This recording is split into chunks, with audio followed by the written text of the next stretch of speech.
Muy buenas noches y bienvenidos y bienvenidas un día más a Movimiento Galimplant y Movimiento Endogal. Ya estamos por el número 91 y el número 11 de este año. Hoy además tengo el placer de presentar pues a un dúo, ¿no? A una dupla que son pues el doctor Pablo Castelo y el doctor Sergio García Moreno, que vienen a hablarnos pues de las alternativas clínicas ante los dientes comprometidos. Creo que esta dupla no necesita más presentación porque a día de hoy son seguramente dos de los referentes en el sector de la odontología, en el sector nacional y también en el internacional, y es para nosotros un gusto pues tenerlos aquí hoy con todos nosotros. Bienvenido Sergio, bienvenido Pablo. Muchas gracias, César. Gracias, César. Y nada, sin más, pues le damos paso a la conferencia y va a comenzar pues el doctor Pablo Castelo Vaz. Muy bien, pues buenas noches. Muchas gracias, César, por la introducción. Muchas gracias, Sergio, también pues, por compartir este webinario y muchas gracias a todos los que estáis en casa y atentos. Y también, por supuesto, a Galimplant y Endogal pues, por darnos la oportunidad de colaborar con ellos. Entonces, bueno, como decía César, hablaremos de las alternativas que tenemos ante dientes comprometidos. Entonces, ante dientes comprometidos debemos siempre tomar decisiones, ¿no? Es decir, debemos decidir si vamos a hacer un retratamiento, una cirugía apical, si es un diente que tiene mucha destrucción y necesitamos un alargamiento de corona o incluso una extrusión quirúrgica o ortodóntica, o a lo mejor tenemos que hacer amputación de alguna raíz, hacer reimplante o hacer lo que luego explicará Sergio, que es el autotrasplante, ¿no? Y si no, siempre tenemos pues la alternativa de la extracción y el implante, que sabemos que evidentemente pues es una opción de tratamiento muy buena pues para también para estos casos de dientes con pronóstico comprometido, ¿no? Entonces, bueno, yo voy a mostrar ahora dos casos y el primer caso es un poquito más de diagnóstico, ¿no? Pues esto es un paciente que nos refieren y bueno, nos lo refieren con una serie de problemas, ¿no? Nos dicen que es un paciente que ha tenido dolor. Y bueno, y nosotros cuando hacemos la exploración clínica y radiológica, ya que lo que nos encontramos en la radiografía, como podéis apreciar ahí en la periapical, es un instrumento fracturado en la raíz mesiovestibular en el tercio medio, ¿no? Además, en esa raíz tiene una lesión endoperiodontal comunicada verdadera. Por tanto, decidimos hacer un CBCT, pues para estudiar un poquitín más, tener un poquito más de información, y vemos que, como podéis ver en el cortaxial, arriba a la izquierda, pues tiene también una perforación, ¿no? Por tanto, tenemos una perforación, un instrumento fracturado y una lesión endoperiodontal en esa raíz mesiovestibular, ¿no? Cuando hablamos de retratamientos con patología apical, la tasa de éxito sabemos que ronda, bueno, pues entre un 70-80%, pero si esta imagen radiolúcida es mayor a 5 milímetros, este porcentaje cae todavía un 10% más, entre un 5 y un 20. Entonces podemos estar hablando de tasas de éxito de en torno al 55% aproximadamente, 55-60%. Pero si tenemos una perforación antigua, esta tasa de éxito todavía cae un 30% más. Y si hay una lesión endoperiodontal comunicada verdadera, evidentemente el pronóstico es mucho peor, ¿no? Entonces, por tanto, en este tipo de casos, pues valoramos otras alternativas como puede ser amputar esta raíz, ¿no? En los molares superiores es una alternativa bastante buena cuando están afectadas la raíz mesiovestibular o distovestibular, ¿no? Al final la que da gran soporte, la que da el soporte importante a los molares superiores es la raíz palatina, ¿no? Intentamos hacer una incisión, o sea, un colgajo pequeñito simplemente para retirar esa raíz, ¿no? Aquí vemos el CBCT posoperatorio y aquí vemos pues luego cómo maduran los tejidos y este es el control a los 6 meses, ¿no? Entonces esto sería un caso, ¿no? Pues que es importante tomar las decisiones en base a los datos que tenemos de la literatura y sabemos que si nos metemos a hacer pues ese retratamiento de esa raíz, intentando retirar el instrumento fracturado, sellando la perforación y con esa lesión endoperiodontal, lo más seguro, lo más probable es que no funcione. Esto va a ser un tratamiento más predecible. Vamos a ver ahora el segundo caso. Esto es un caso que nos envían porque el paciente tiene dolor a la percusión, tanto en el 25 como en el 26. Vemos que tiene una corona provisional y que tiene patología apical en ambos dientes. Bueno, para los retratamientos vamos a utilizar las limas 2506, 2509 y 2506. En este caso decidimos retratar el 26 y el 25 hacer una cirugía apical por esos dos postes metálicos que tenía. Y también vamos a necesitar un poquito de alargamiento. Entonces, en este caso vamos a combinar un poquito todo. Vamos a combinar retratamiento en 26 y luego una misma cirugía, hacer alargamiento del 26 y la cirugía apical del 25. Como os comentaba, para los retratamientos, los instrumentos que utilizamos son el 2509 de Endogal, el X de Endogal, que es un instrumento muy resistente. Lo utilizamos para retirar la gutapercha, como sabéis, hasta el tercio medio. Y hoy en día ya utilizamos estos instrumentos siempre en rotación reciprocante. 100 grados, 120 grados horario, 30 grados antihorario. Ahí iniciamos nuestro retratamiento. Y luego ya cuando nos aproximamos a la porción apical, vamos a utilizar la lima 2506 y las vamos a utilizar de 21 milímetros. ¿Vale? Las vamos a utilizar de 21 milímetros de tal forma que podemos hacer un poquito más de presión apical. Siempre, ya os digo, yo las utilizo ahora siempre en rotación reciprocante. Y lo que ahora estoy haciendo para los casos de retratamiento que presentan patología apical es sellarlos ya con MTA. Vale, entonces vamos a ver ahora de cómo es la técnica y para eso empleamos el nuevo motor desarrollado por el profesor Yoshi Terauchi, que es un profesor japonés, es una de las personas quizás que más está trabajando sobre retratamiento, retirada de instrumentos fracturados, etcétera. Y vamos a ver un poquito cómo es el procedimiento, porque sí que los resultados clínicos, y estamos haciendo una base de datos para hacer una publicación sobre esto, los resultados clínicos, la verdad que sí que son superiores, ¿no? Este es el motor. Es un motor es un motor que trae pedal, trae dos cabezales, un cabezal normal y un cabezal percutor, un cabezal que permite entrar y salir la lima para compactar el MTA. Es un motor también evidentemente inalámbrico que trae localizador de ápices incorporado, pero que a mayores trae un pedal de tal forma que podemos, aparte de compactar, tiene vibración, entonces podemos eliminar las burbujas del MTA, podemos activar el irrigante y trae unos programas preconfigurados pues, para compactar el MTA, como vamos a ver en este caso, ¿no? Vamos a ver ahora el vídeo de la obturación.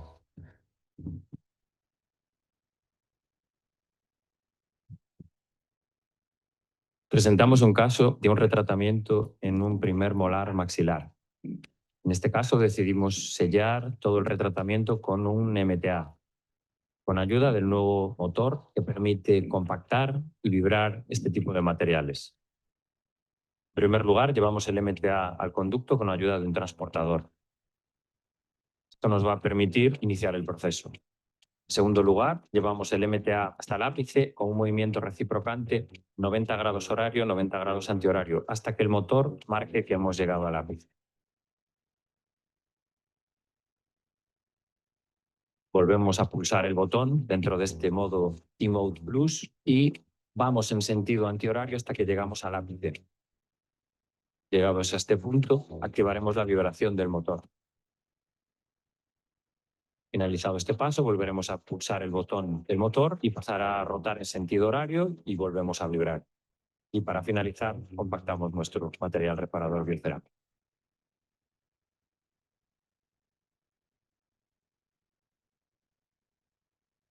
Ahí vemos los 4 conductos sellados con MTA y luego le colocamos un poquito de gutapercha.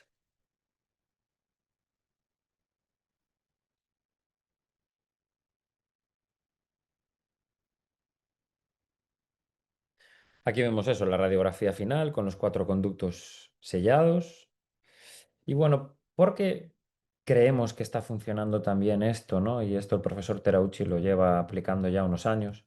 Bueno, al final sabemos que estos materiales reparadores biocerámicos hidráulicos son materiales que absorben agua y liberan iones calcio. Y digamos que sobre su superficie se forma una capa de hidroxiapatita que induce la formación de ese tejido calcificado, ¿no? Entonces, bueno, esta es una gran ventaja, además de ser un material que es muy alcalino, entonces Es altamente biocompatible, osteoinductivo, osteoinductor y contribuye a la capacidad de sellado, ¿no? Y aparte es bacteriostático, ¿no? Porque es un material muy alcalino, tiene el pH muy básico. Bueno, este es el después del retratamiento. Vemos que estructuralmente está bastante comprometido y por tanto ahora decidimos hacer el alargamiento de corona y la cirugía apical, ¿no? Aquí, pues en este caso vamos a combinar las dos opciones. Ya os digo, dentro de ese listado que veíamos al principio, hoy en día tenemos muchas alternativas antes de extraer los dientes, ¿no? Entonces, bueno, en este caso vamos a ver cómo en una misma cirugía, pues alargamos el 6 y vamos a hacer alargamos también un poquito el 5 y vamos a hacer la cirugía apical.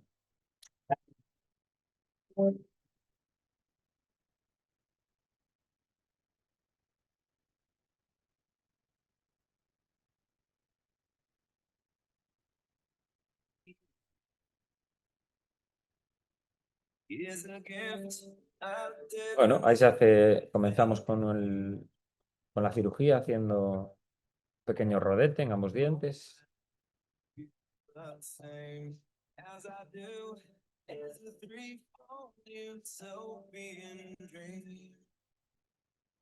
Posteriormente levantamos el colgajo y eliminamos el rodete con la cureta 4R, 4L.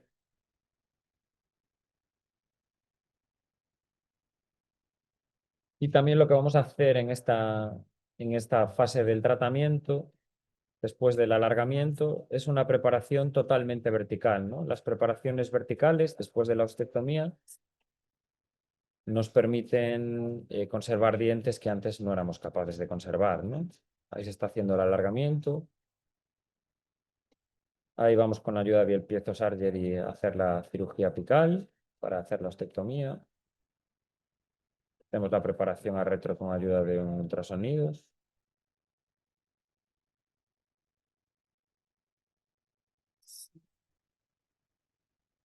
Y nuevamente aquí vamos a colocar nuestro material reparador biocerámico hidráulico, ¿no? Por lo que justo estábamos comentando antes. Nos ayudamos de espátulas y de compactadores a retro. Colocamos plaquetas, concentrado plaquetario y luego ya pasaríamos a la sutura, ¿no? Entonces, bueno, aquí hemos hecho ese alargamiento y esa cirugía apical. Bueno, estas son las puntas ultrasónicas que desarrollamos, que seleccionamos para endogal, ¿no? Aquí vemos la de cirugía apical.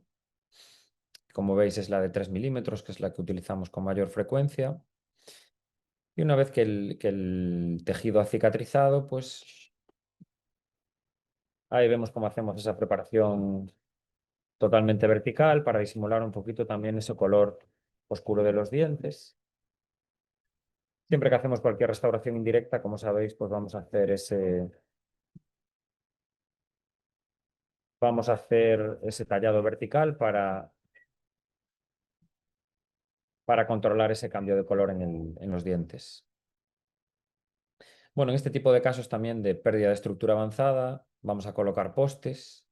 La literatura dice que no hay diferencia en cuanto a utilizarlos entre fibra de vidrio y metálicos. La desventaja que tienen los metálicos es que son un poquito más agresivos y los de fibra de vidrio la desventaja que tienen es que tienden a descementarse más. Entonces yo para casos límites prefiero utilizar los metálicos porque sé que no se me van a descementar. Al final las tensiones funcionales en los postes de fibra son en la zona cervical y es lo que induce que haya un descementado. Incluso si vamos un poquito justos de ferrule, como vemos en este artículo, los postes metálicos dan bastante buena resistencia, ¿no? Aquí vemos un poquito lo que comentábamos, ¿no? Las ventajas de los postes metálicos: no se descementan, mayor resistencia a la fractura del muñón, pero es verdad que pueden producir una mayor fractura catastrófica del muñón. Vamos a combinarlo con esa preparación totalmente vertical. Aquí vemos algunas imágenes del profesor Rubén Agustín. Y este es el aspecto de los tejidos después de madurar. Y lo que hacemos hoy en día pues siempre es combinarlo con un diseño digital Y estas serían las coronitas finales de disilicato de litio monolíticas maquilladas. Ahí vemos las coronitas, la prueba y luego ya las coronitas colocadas. Es un caso al que le tenemos bastante cariño, ¿no? Porque es así de los primeros casos que le hemos hecho el retratamiento con el MTA. Y aquí vemos pues, un poquito la evolución y cómo fue cicatrizando el caso, ¿no? Las aletas de mordida y el control a los 18 meses. Y hasta aquí esta primera parte de, digamos, más conservadora. Y ahora va a venir Sergio con la parte de autotrasplante. Perfecto, Pablo. Dejo de compartir. Enhorabuena por tu presentación. De verdad es que cada vez que te escucho me encanta porque siempre aprendo cosas nuevas. El concepto de comprometido o diente para extracción a veces me cambia cuando te veo a ti, la verdad. Perfecto. Bueno, Pues gracias, Sergio. Venga. vamos a poner la presentación un segundito. ¿Me confirmas que se ve, Pablo? Sí, se ve perfecto. Perfecto, pues vamos con ello. Bueno, pues como decíamos, hemos estado viendo con Pablo cómo podemos estirar en algunas situaciones la indicación de mantenimiento de algunas piezas que consideramos pues, muy comprometidas, pero hay ciertas situaciones clínicas donde el debate no da más allá y donde esos dientes de pronóstico comprometido pues ya no lo son más y son dientes de pronóstico imposible y donde debemos hacer la extracción de los mismos. La indicación para este tipo de situaciones clínicas obviamente siempre va a ser nuestra primera opción, el implante dental, pero hay determinadas situaciones clínicas donde a veces merece la pena hacer un esfuerzo adicional e intentar seguir priorizando los dientes sobre los implantes. Y vamos a hablar ahora a continuación de este tipo de tratamientos, del autotrasplante dental, cómo lo implementamos y en qué situaciones lo aplicamos. El autotrasplante dental, como todos sabemos, pues no es más que extraer un diente de un paciente y colocarlo dentro de la cresta alveolar del paciente, bien de forma post-extracción de otro diente o bien preparando un lecho en esa cresta ya cicatrizada. Por ejemplo, en este caso tenemos una pieza 46 no mantenible, con una lesión periapical importante, donde decidimos hacer la extracción de esta pieza 46 y de forma simultánea autotrasplantar el 48 en posición de este 46. De tal manera que siempre vamos a empezar por hacer una extracción lo más atraumática posible.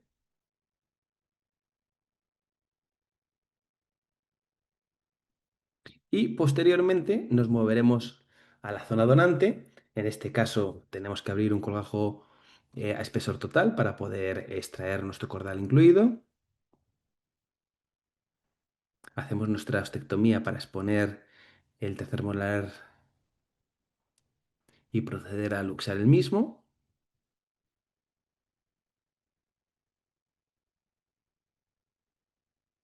Hacemos siempre de la forma más cuidadosa posible para intentar evitar cualquier daño al ligamento periodontal, como veremos a continuación.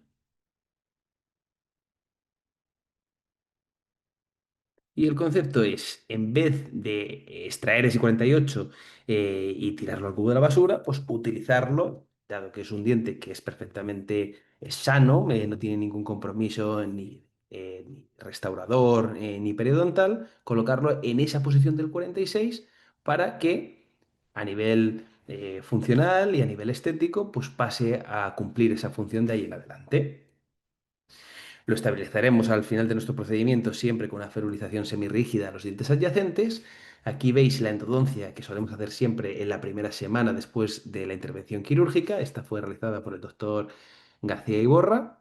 Y podemos ver cómo 6 o 7 meses más tarde esta lesión o este defecto óseo tan aparatoso que vemos alrededor de este 48 trasplantado, pues está cicatrizando de una forma muy favorable, tenemos un muy buen relleno óseo y vemos cómo el espacio del ligamento periodontal, que es lo que más nos gusta ver, se sigue viendo de forma clara y esto va a ser uno de los principales factores pronósticos que nos van a hacer pensar que este diente autotrasplantado tiene un buen pronóstico para el medio y largo plazo.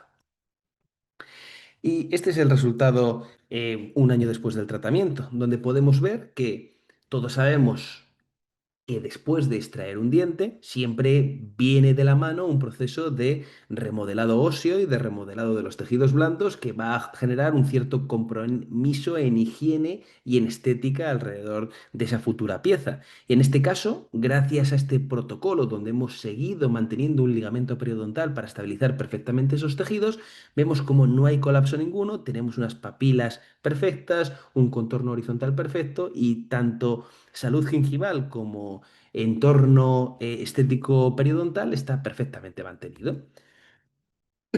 Y esto no es nada nuevo, esto es algo que se lleva haciendo desde hace muchas, muchas décadas, pero que hemos reinventado y que cada vez está más de moda en la actualidad.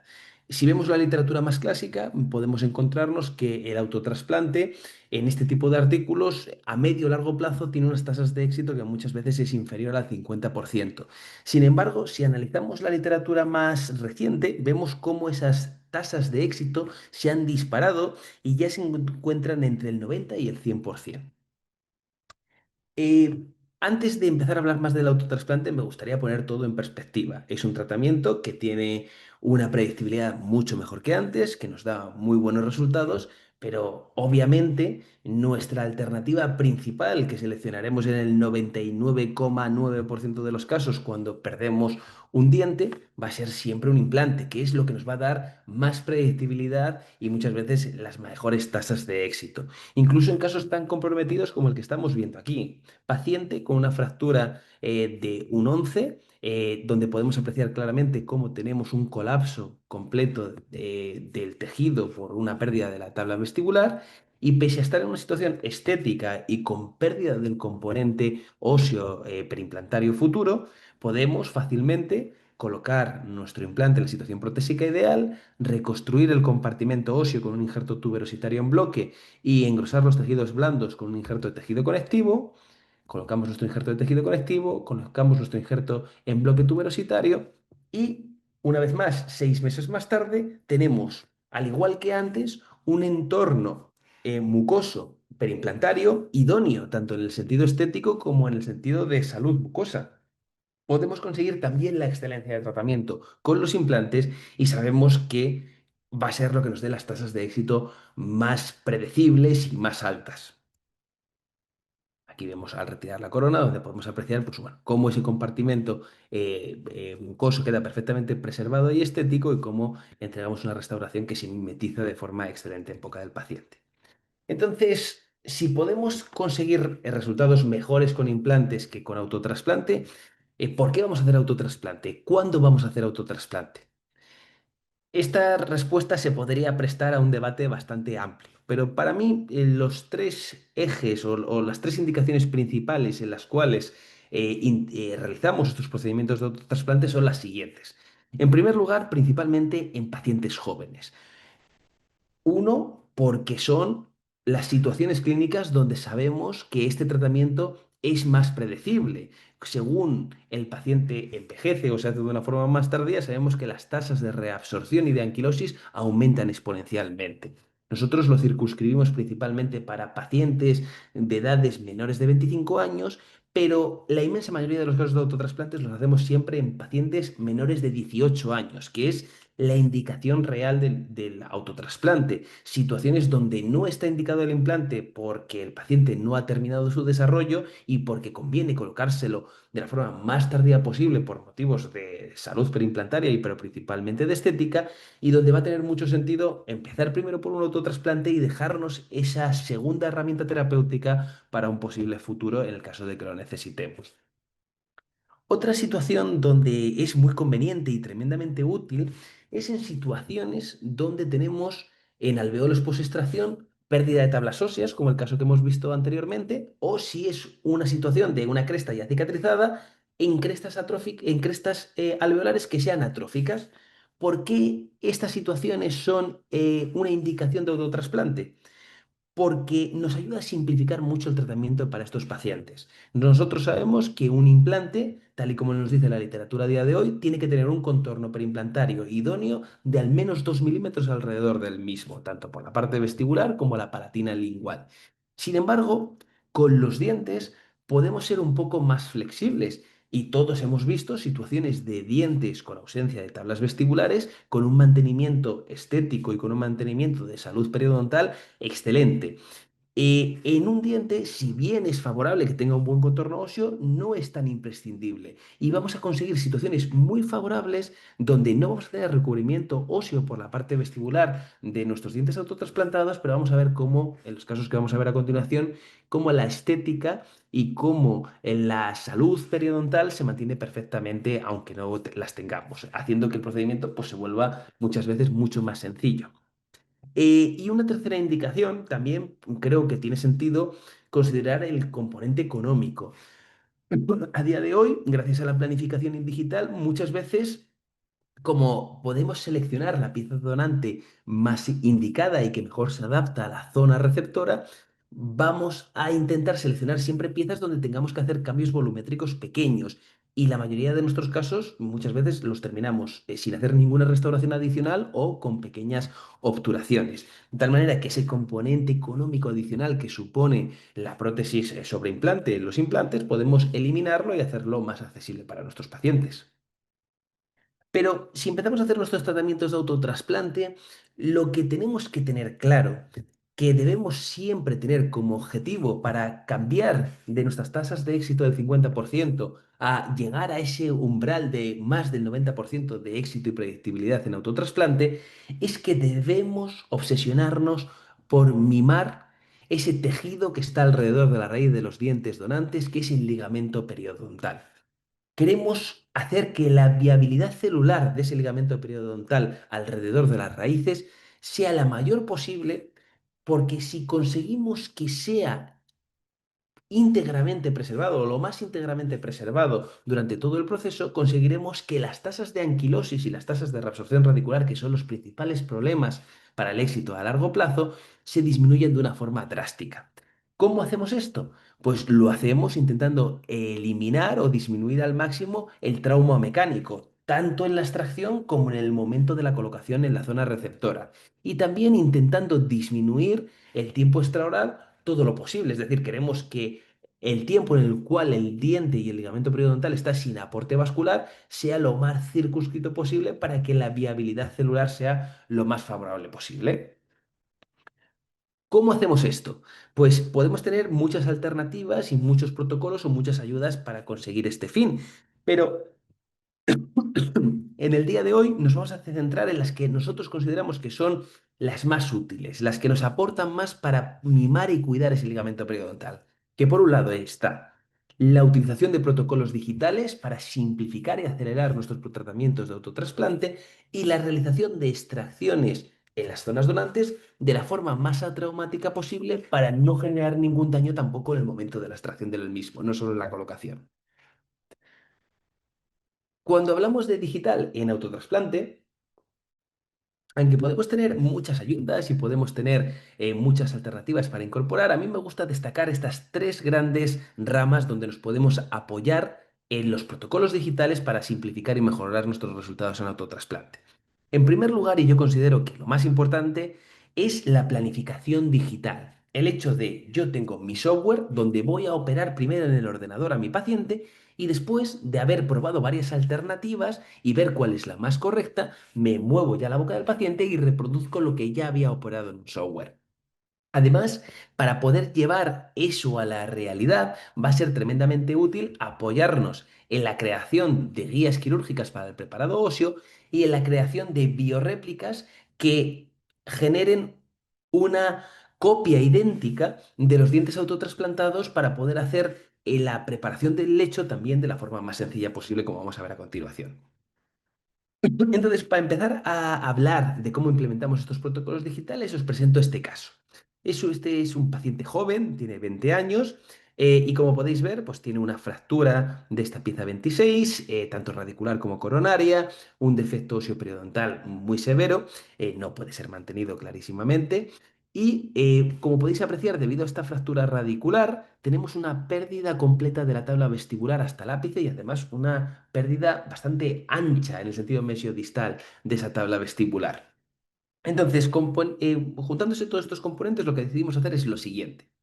En primer lugar, vamos a empezar por la planificación. Y para hacer la planificación de autotrasplante, utilizamos el mismo software que utilizamos en planificación de implantes dentales. El software de Galimplant 3D Exacto, que para el que no lo conozca, os dejo aquí el link en este código QR para poderlo descargar y tener más información. Y que creo que seas un usuario de Galimplant es tremendamente útil, porque hasta donde yo sé, si no me equivoco, es el único software gratuito a día de hoy que se puede utilizar en Mac para poder hacer planificación sobre implantes. Este es el software que utilizamos siempre en autotrasplantes y siempre en planificación de implantes y donde nos va a ayudar, empezando a hablar de la planificación digital, a hacer algo tan útil como lo que vais a ver a continuación. Ahora que está tan de moda la inteligencia artificial, pues bueno, pues este software también gracias a estos algoritmos de inteligencia artificial nos va a permitir segmentar hueso y dientes del paciente simplemente a golpe de clic, siguiente, siguiente, siguiente, sin tener que hacer ningún tipo de esfuerzo, sin tener que tener ningún conocimiento digital ultra avanzado como los que nos demuestra siempre nuestro amigo Santi Ferris en todos sus webinars, siendo un absoluto cateto de lo digital como puedo ser yo, os aseguro que simplemente pues siguiendo los pasos que estáis viendo en este vídeo lo vais a poder reproducir sin ningún tipo de problema. Entonces, veis como se puede ver en esta animación, cómo quedan perfectamente segmentados en STLs todos los dientes del paciente, el maxilar y la mandíbula. Entonces, ya una vez que ya tengo cada diente individualizado para poder utilizarlo, moverlo y poder trabajar con él, podemos seguir avanzando en este proceso de planificación. Entonces, lo siguiente que vamos a hacer es empezar a realizar el autotrasplante, como decíamos anteriormente, de forma digital. De tal manera que yo selecciono la pieza que a mí me parece que es más indicada para poder ser la pieza autotrasplantada, para ser esa pieza donante, y voy a poderlo probar primero en el software. A mí me gusta hacerlo siempre marcando unos puntos en común entre la pieza extraída y la pieza donante, y con eso hacemos como un movimiento burdo de donde lo queremos colocar y luego ya hacemos un ajuste fino en los tres ejes del espacio para ajustarlo bien mesiodistalmente en el espacio apicocoronal y dejarlo en la situación más correcta que veamos. Con esto vamos a poder ver clarísimamente todos los limitantes que tendríamos si autotrasplantamos ese diente a la boca de nuestro paciente. ¿Cuál es la colisión con los dientes adyacentes? Si va a hacer falta hacer stripping o remodelado del esmalte del diente donante. ¿Cuál es la colisión o el contacto con el hueso? ¿Dónde se produce? Y podemos verlo todo de antemano para poder prever perfectamente todas las dificultades quirúrgicas que nos vamos a encontrar después. Una gran ayuda adicional que podemos tener es, he visto cuál es la colisión que existe entre mi diente autotrasplantado, mi diente donante y el hueso del paciente. Para poder hacer una osteoplastia que sea o que emule totalmente lo que yo estoy viendo en mi software, podemos utilizar los mismos protocolos de cirugía guiada que utilizamos en implantes, simular la colocación de implantes en esas zonas donde queremos hacer osteoplastia y generar guías quirúrgicas donde vamos a utilizar la misma fresa o la misma caja de cirugía que utilizamos para colocar cualquiera de nuestros implantes con cirugía guiada como hacemos diariamente. Colocamos nuestra guía quirúrgica, fresamos y con eso conseguimos generar la misma osteoplastia que nos gustaría generar en el software. Esto lo podemos hacer nosotros después de acabar nuestras jornadas maratonianas en la clínica o, pues si os soy sincero, yo muchos los hago yo y otros muchos, para acortar tiempos clínicos y poderme dedicar a otras cosas, me apoyo en el equipo de planificación y de diseño de Galimplan para a través de esta página web que os pongo en el QR poder hacer una pequeña descripción como cuando hacemos una nota en el laboratorio de lo que queremos y que ellos se encarguen de absolutamente de todos los pasos, los que estáis viendo aquí en autotrasplante y los que hacemos en cualquier caso de implantes. Si nos falta típica situación de ausencia de 14, 15, 16, lo único que tenemos que hacer es mandarles el CBCT, mandarles nuestro escaneado intraoral y mandarles lo que queremos hacer en boca del paciente escrito en la casilla que estáis viendo en la parte superior. Y con eso ya se van a encargar de absolutamente todo, de hacernos un mock-up para poder colocar nuestros implantes protésicamente guiados, generar la guía, imprimir la guía, nosotros simplemente tenemos que validarlo y con eso podemos economizar pues en eso que es tan importante para nosotros también, que es el tiempo que le dedicamos a nuestra profesión.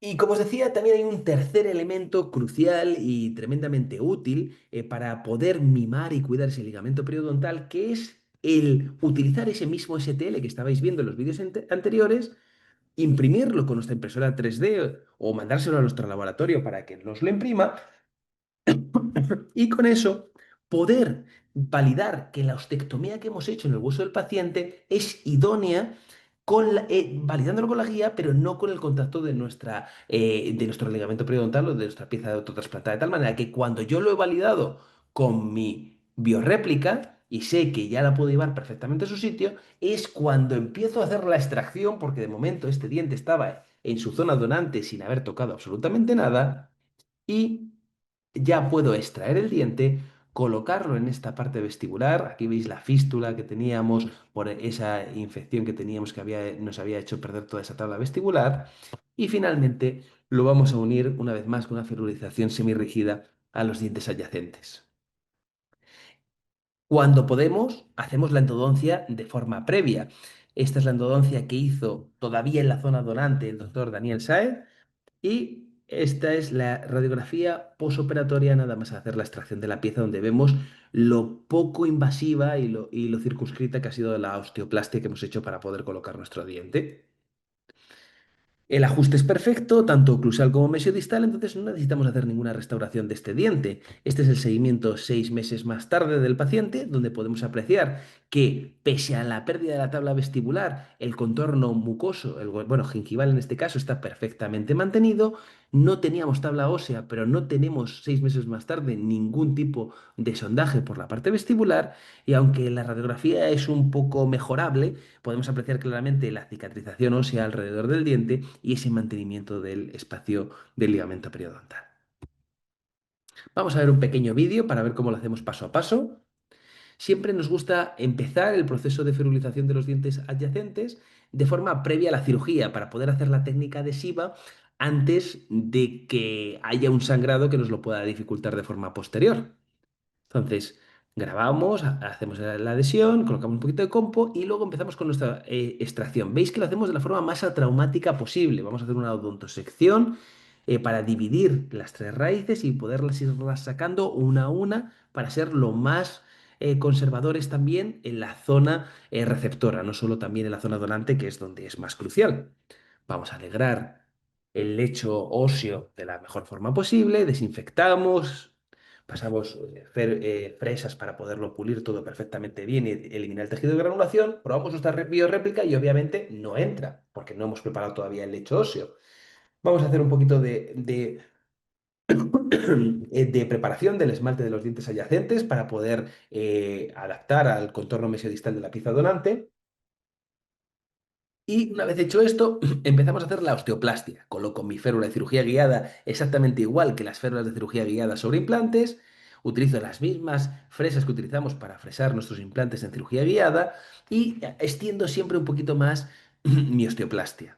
Sigo probando, veo que todavía tengo un poquito de contacto mesiodistal, hacemos un poquito más de ameloplastia y finalmente validamos que efectivamente podemos llevar a la situación ideal en nuestro diente autotrasplantado. Cuando ya lo tengo totalmente seguro es cuando me muevo a la zona donante.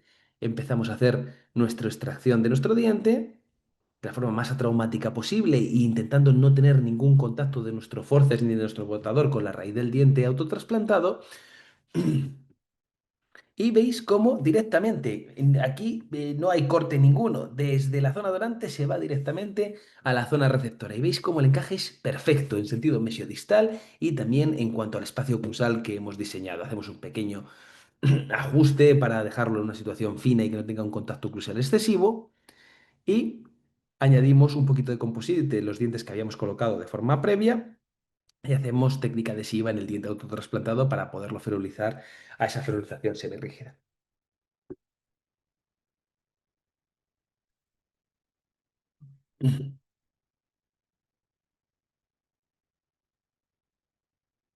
Pulimos que no haya ninguna rebaba ni ningún borde cortante. Y, y bueno, y finalmente pues el resultado que habíamos visto anteriormente. Entonces habíamos dicho, para mimar el ligamento periodontal, ¿qué hacemos? utilizo herramientas digitales para hacerlo todo más preciso y más sencillo. Y por otro lado, otro elemento importante es que no solo en la colocación del diente, sino en la extracción del diente donante, podamos hacer esa extracción de la forma menos traumática posible para evitar un daño del ligamento periodontal en este momento que también es tremendamente crucial. Esto es algo que ha sido demostrado en numerosos artículos de cómo, gracias a realizar extracciones menos traumáticas, dañamos menos el ligamento periodontal y eso siempre se va a traducir un menor daño del ligamento periodontal en tasas menores de anquilosis y de reabsorción radicular, que son lo que compromete siempre el éxito al medio y largo plazo. ¿Cómo hacemos esa extracción más atraumática? Mediante la utilización de fuerzas ortodónticas que generen un poco de inflamación del ligamento periodontal y que nos vayan a facilitar la vida en el momento de la extracción de esos dientes donantes. Podemos hacerlo con braques, podemos hacerlo con botones, podemos hacerlo con muchas formas o con algo tan sencillo como estas pequeñas gomas que colocamos pues, para poder colocar las bandas de ortodoncia, donde vamos a hacer un poquito de presión mesiodistal que va a aflojar un poquito, a ensanchar un poquito ese ligamento periodontal y nos va a simplificar mucho la vida en un procedimiento como este. En este caso tenemos una pieza 37 que debe ser extraída y como tenemos el 38 pues justo al lado, decidimos hacer la autotrasplante del 38 en posición de este 37 en este paciente también muy joven de 21 años. Una vez más, seguimos el mismo protocolo de planificación y el mismo protocolo de ejecución. Utilizamos nuestra célula de cirugía guiada, donde veis que hemos colocado unos implantes ficticios para guiar esa osteoplastia remodeladora para la colocación de nuestro diente donante en la situación ideal. Hacemos ese preparado en boca del paciente. Y finalmente, no vamos a hacer la colocación del diente directamente, sino que siempre validamos que esa osteoplastia que hemos realizado en la zona receptora sea válida con nuestro biomodelo. Y cuando estamos totalmente seguros, ya colocamos nuestro diente autotrasplantado, nuestro diente donante, de forma fácil, sencilla y sin generar ningún trauma sobre el ligamento periodontal. Este es el diente 38 ya ferulizado al diente adyacente, donde aquí, como no hay diente distal, pues solo lo podemos ferulizar de forma semirígida, una vez más, al diente anterior. Y el seguimiento meses después. Esto es útil en cualquier procedimiento de autotrasplante, sea cual sea el diente que vamos a autotrasplantar, y es siempre una ayuda y algo que intentamos implementar siempre. Pero hay una situación clínica de autotrasplante que además hacemos de forma relativamente frecuente, donde es algo primordial el hacer este ensanchamiento del ligamento periodontal y este movimiento ortodóntico previo para facilitarnos la vida. Yo, antes de hacer el autotrasplante de caninos incluidos en su posición correcta, nunca había quitado en mi vida un canino incluido sin hacerle una coronectomía para sacarlo por partes ese canino, porque me parecía virtualmente imposible o porque tendría que hacer una ostectomía tan amplia en el paladar del paciente que sería una auténtica salvajada y dejaría un defecto perimplantario en caso de ser un implante o periodontal en caso de ser un diente, tremendamente difícil de regenerar y difícil de mantener en el tiempo. Por lo tanto, con ese fin, lo que hacemos a día de hoy en autotrasplante de caninos incluidos es seguir los mismos protocolos que habíamos antes. Intentar movilizar y ensanchar ese ligamento periodontal de forma previa. Este paciente que veis a continuación es una paciente que está ahora mismo en tratamiento. Perdonad que es que estoy con una tos tremenda. Este paciente está ahora mismo en tratamiento de ortodoncia con Invisalign y veis que tiene todavía los caninos temporales, el 53 y el 63, y lo que vamos a decidir es, por diversos motivos, hacer la extracción de esos dientes temporales y hacer un autotrasplante de los caninos incluidos 13 y 23 en su posición correcta. Entonces, para hacer eso, ¿qué vamos a hacer? Para simplificarnos la vida y poderlo hacer de la forma menos traumática posible y menos lesiva para el hueso periodontal, vamos a hacer un primer procedimiento donde a esta paciente vamos a levantar nuestro colágeno espesor total en el paladar, vamos a exponer las coronas de estos caninos incluidos y vamos a hacer una tracción ortodóntica de los mismos solo con el fin de intentar ensanchar ese ligamento periodontal. Los luxamos un poquito con el botador, ponemos una fuerza ortodóntica firme y tiramos con unos tornillos de ortodoncia para intentar generar una presión continua para que en el momento de la extracción podamos simplificarnos la vida. Veis aquí cómo se va la paciente de esta primera intervención, colocamos unas ligaduras metálicas y ponemos unas gomas elásticas a estos tornillos de ortodoncia. Y estos tornillos de ortodoncia que estamos utilizando en este caso en concreto son los nuevos tornillos de ortodoncia de Galimplant, diseñados por el doctor Juan Carlos Pérez Valera, donde veis que tiene un contorno especialmente diseñado para ser muy poco lesivo con los tejidos blandos de alrededor, o sea, la lengua, la mucosa yogal, el labio, para intentar que ese disconfort tan tremendamente frecuente que notan nuestros pacientes cuando ponemos tornillos de ortodoncia se pueda mitigar pues de la forma más favorable posible. Una vez que ya hemos hecho esta cirugía, podemos ya tener todo preparado para movernos a la realización de nuestra cirugía de autotrasplante. ¿Qué hacemos primero? Vamos a extraer nuestro canino e incluido derecho, nuestro 13. Preparamos el lecho con una férula de cirugía guiada, colocamos nuestra biorréplica y cuando ya hemos validado con la biorréplica que podemos colocar nuestro canino, es el momento en el cual ya nos moveremos a posicionar el canino en la misma posición que habíamos planificado en nuestro software. Esto hicimos en el lado derecho y cuando ya hemos unido a los dientes adyacentes una vez más con una ferrulización semirrígida, nos movemos al lado izquierdo. Veis que en el lado derecho hemos sido muy conservadores. Prácticamente la osteoplastia que tenemos o la remodelación ósea que hemos generado es solo la extensión de la corona. En el lado izquierdo tuvimos que ser un poco más generosos y el motivo fue que, como veis, el diente presentaba una curva apical muy marcada. Pese a ello, pues hicimos una osteoplastia, un remodelado óseo más llamativo, un poquito mayor, pero conseguimos quitar este canino incluido de una forma poco traumática y de una forma en la que hemos prevenido algo que para mí hasta hace no mucho consideraba imposible, que es quitar un canino de este estilo sin hacer ninguna coronectomía ni ninguna odontosección. Aquí podemos ver un poquito más esa curvatura apical que os digo desde diferentes ángulos. Y una vez que lo he extraído, voy a colocar una vez más mi férula para poder hacer la ostectomía que he planificado, colocar mi biorréplica. Una vez que he validado con la biorréplica que todo está en su sitio, coloco mi canino sin generar ningún daño al ligamento periodontal y lo ferulizo a los dientes adyacentes. Aquí podemos ver desde oclusal la unión a los dientes adyacentes en un lado y en otro. Y este es el TAC posoperatorio. Se lo derivamos al su odontólogo referidor, el doctor Alberto Sevillano, donde le hicieron dentro de la primera semana estas endodoncias en los caninos. Y estas son las fotos de seguimiento que nos mandan 3 meses más tarde, donde la paciente continúa con su tratamiento de Invisalign y donde se está movilizando esos caninos incluidos porque hemos preservado el ligamento periodontal, que es la mejor muestra de que no tenemos anquilosis de los mismos y de que vamos a tener una buena viabilidad en el largo plazo. Una vez más, para intentar verlo de una forma más visual, vamos a ver cómo hacemos paso a paso. Quitamos, para poder asentar todo bien, en primer lugar, los ataches del Invisalign. Y como os decía antes, lo primero que hacemos es la técnica adhesiva para facilitarnos el momento de la ferulización de los caninos. Coloco adhesivo, coloco un poquito de compo y hago lo mismo en la zona contralateral.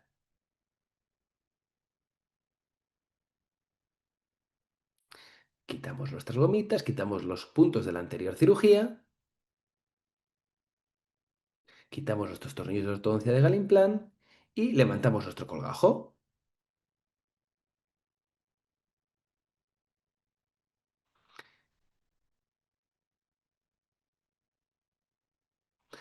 Estáis viendo que parece que estoy trabajando en el lado izquierdo, pero es el derecho, ¿vale? Está espejo la imagen. Empezamos a luxar y simplemente con un poquito de luxado y tracción con el mosquito del botón, que imaginaros la fuerza que estoy haciendo si no estoy despegando el botón, consigo hacer la extracción de ese canino incluido. Menos de 30 segundos de extracción y daño quirúrgico a ese ligamento periodontal muy pequeño. Lo dejo en una batea con suero y me pongo a trabajar en la zona receptora. Preparo, hago mi osteoplastia, valido con mi biorréplica antes de llevar mi diente, hago una prueba adicional con esta guía y finalmente acabo colocando mi diente en la posición correcta planificada.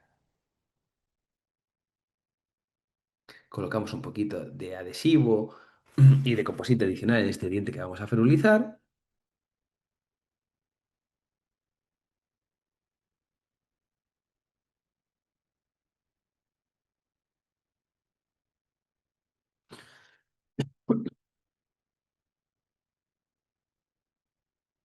Y vamos con el otro lado. Como os digo, esa curvatura apical tan pronunciada nos hizo bastante más difícil la extracción, pero bueno, finalmente, sin hacer ninguna ostectomía, extraemos el diente de la zona palatina. Os digo, está espejo, este es el 23, hacemos nuestra ostectomía, siempre guiados por nuestra planificación digital.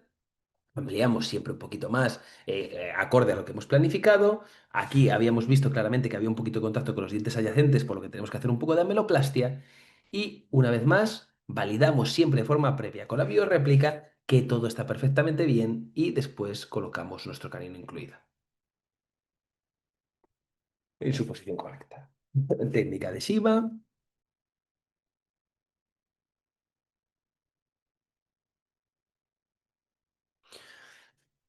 y ferilización semirrígida a los dientes adyacentes.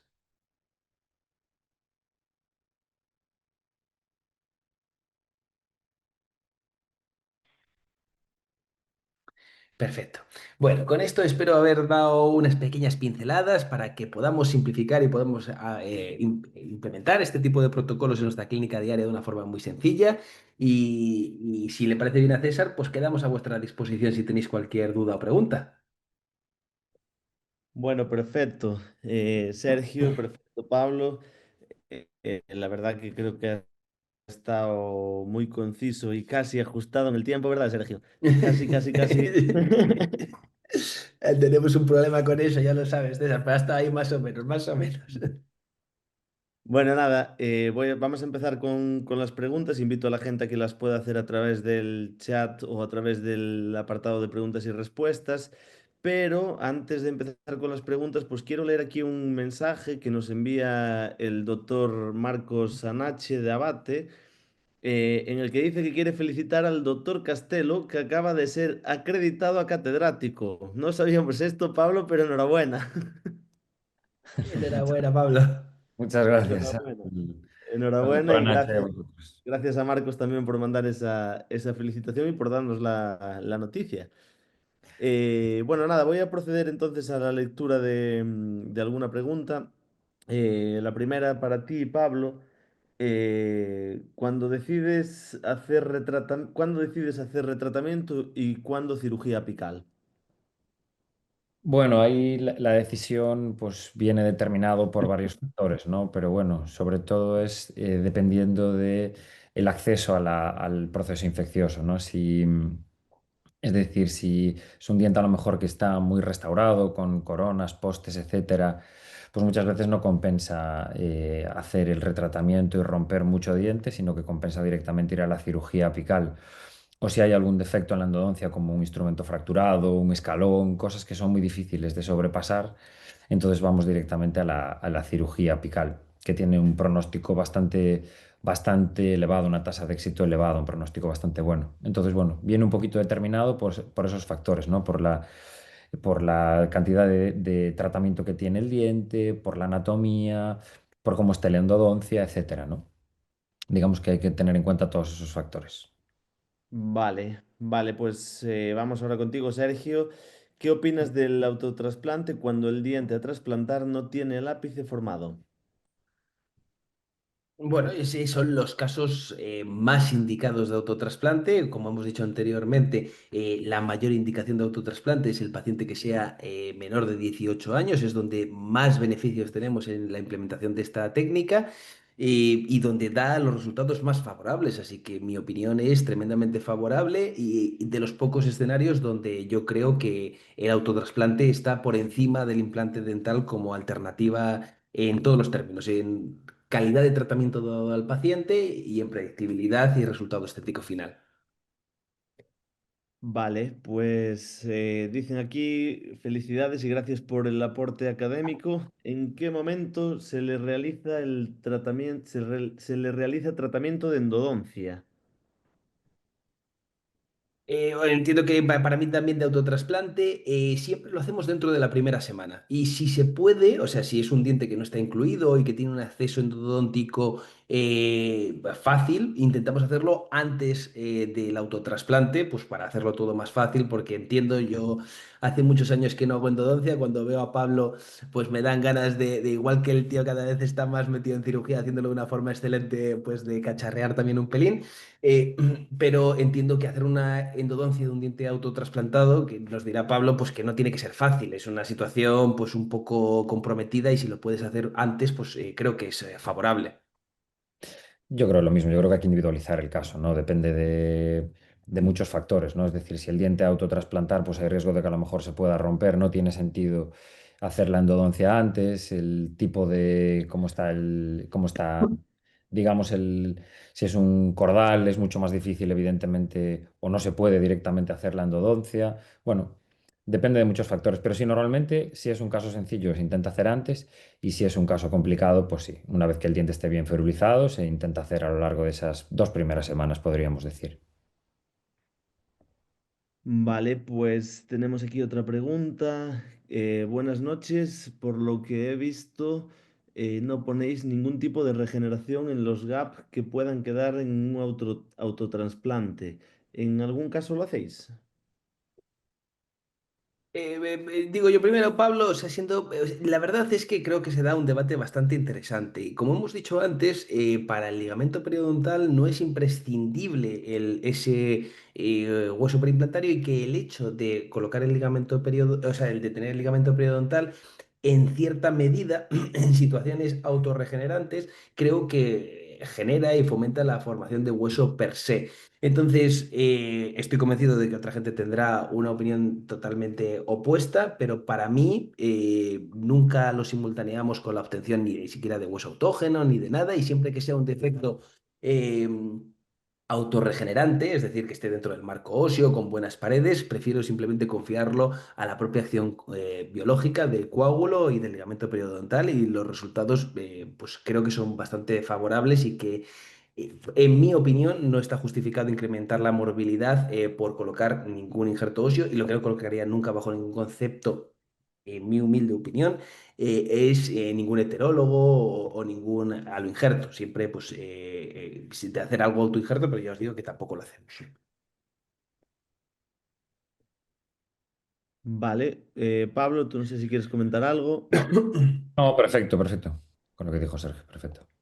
Vale, aquí tenemos otra pregunta que nos lanza Wilson Olivo desde la República Dominicana y nos dice Un saludo, Wilson. cuál es el tiempo mínimo en realizar el tratamiento de conducto en las piezas trasplantadas. Sí, lo acabamos de decir ahora, ¿no? Es decir, lo ideal es antes y si no, pues a lo largo, después de las 2 semanas de hacer el autotrasplante, ¿no, Sergio? Sí, efectivamente, o sea, intentar que no sobrepase esa segunda semana, y la verdad es que muchas veces pues va a estar ajeno a criterios académicos, yo creo, y depende más de cuando venga el endodoncista, ¿no? Bueno, Sergio, bueno, Pablo, muchísimas gracias por habernos acompañado esta noche. Acabamos de llegar a las 10 de la noche aquí en España y creo que pues hemos contado de nuevo con vosotros aquí, que pues evidentemente esto ha sido un placer. Espero volver a juntaros aquí en Movimiento Galimplante y Movimiento Endogal muy pronto. Seguro Muy que bien, sí. cuando queráis. Bueno, pues Un, muchísimas gracias a los dos. un placer, buenas noches, a descansar. Muchísimas gracias a Eso, todos los buenas que nos habéis noches. acompañado también desde vuestras casas. Movimiento Galimplant y Movimiento Endogal se acaba hoy, pero volverá muy pronto y aquí os esperamos. Buenas noches a todos y a todas. Adiós, chao, chao. Adiós.